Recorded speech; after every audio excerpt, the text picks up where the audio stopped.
Peringatan Hari Buruh Internasional atau May Day di Kota Bandung, yang seharusnya menjadi momentum bagi para pekerja untuk menyuarakan aspirasi mereka secara damai, justru berakhir dengan ketegangan dan kericuhan.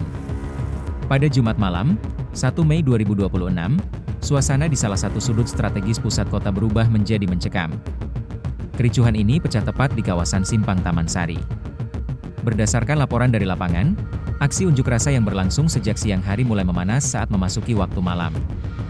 Sekelompok massa mulai bertindak anarkistis dengan melakukan perusakan terhadap fasilitas publik yang ada di sekitar lokasi. Insiden yang paling mencolok adalah pembakaran sebuah pos polisi yang terletak di persimpangan jalan. Kobaran api yang besar melahap bangunan tersebut, memicu kepanikan warga yang berada di sekitar kawasan Taman Sari dan pusat perbelanjaan Baltos. Tidak hanya pos polisi, massa juga menyasar fasilitas umum lainnya, termasuk sebuah videotron besar yang terpasang di area tersebut. Videotron itu dirusak dan dibakar, menambah daftar kerusakan fasilitas publik di jantung kota Bandung. Api yang menyala di tengah ruas jalan menghasilkan kepulan asap hitam yang sangat tebal. Asap ini bahkan membumbung tinggi hingga terlihat dari jarak yang cukup jauh. Situasi di lokasi pun sempat tidak terkendali, di mana sejumlah warga dan pengguna jalan berupaya menjauh untuk menghindari dampak kericuhan yang semakin meluas.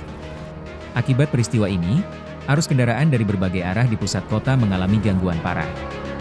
Penutupan jalan dilakukan di beberapa titik, sementara massa yang terkonsentrasi di badan jalan membuat mobilitas warga lumpuh total untuk beberapa saat. Merespons kondisi yang kian darurat, aparat kepolisian segera bergerak untuk meredam situasi. Petugas berupaya membubarkan massa secara terukur dan mengamankan area yang terdampak pembakaran. Hingga Jumat malam, personel kepolisian masih terus disiagakan di lokasi untuk melakukan penyisiran, guna memastikan tidak ada titik api baru yang dapat membahayakan keselamatan publik. Pihak kepolisian juga menegaskan bahwa mereka tengah melakukan penyelidikan mendalam untuk mengusut pihak-pihak yang terlibat dalam aksi anarkis ini. Identifikasi terhadap kelompok massa yang memicu kericuhan menjadi fokus utama petugas saat ini. Penegakan hukum akan diberlakukan secara tegas terhadap siapapun yang terbukti merusak fasilitas umum dan mengganggu ketertiban masyarakat. Sejauh ini, belum ada rilis resmi mengenai total nilai kerugian akibat insiden pembakaran ini.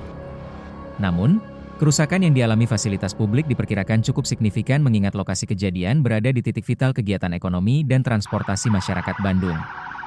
Kejadian ini menjadi catatan kelam dalam peringatan Hari Buruh di Jawa Barat.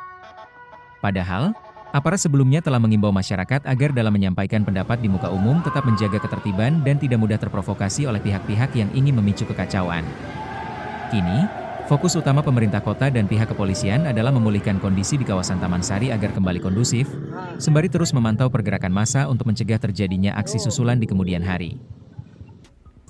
Baca berita selengkapnya di www.hops.id.